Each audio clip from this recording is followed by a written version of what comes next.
There was this French ecologist named Philip Garnier.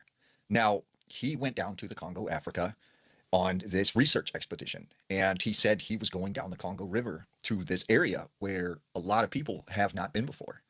And he said one of these fishing villages that he came upon, he was going to stay there for like a couple weeks. And he said there were missionaries there who like helped out this tribe and helped him communicate with them. Well, one of the things that he first notices when he gets to this area is that there are all these crosses right next to the river. And so he asked one of the missionaries, like, what is the meaning of these crosses by the river? And he says, well, you see, this tribe here, they believe in what they call the Ninibi. And he said the Ninibi are like these river, they call river water people who are similar to in other cultures like mermaids. And he said they believe that they live in the deep parts of the river. And he said, it doesn't matter if you're a man or a woman, they will appear as what you desire to lure you into the water and take you.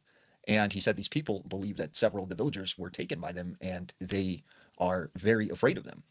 So he says, it just sounded like a crazy fabricated story or whatever. So he said at this time, after he got done talking to the missionary said, hey, I want to give you this cross, and stuff. And so he takes the cross, he puts it on.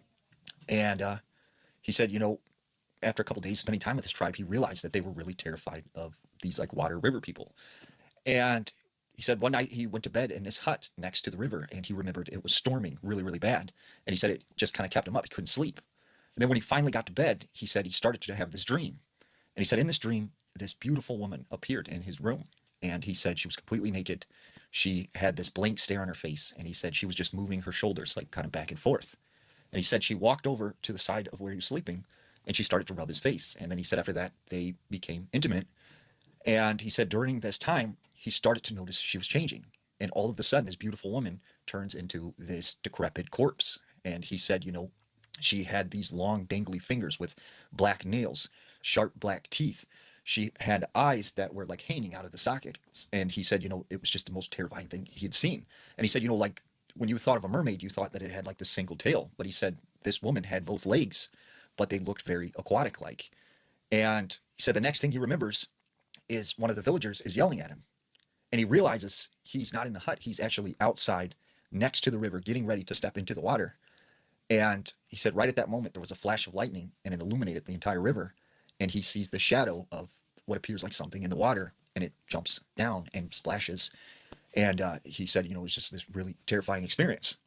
And he said throughout his times being there, he said at night you could hear whatever these were screaming. And he said it was just probably the most scariest thing you could imagine.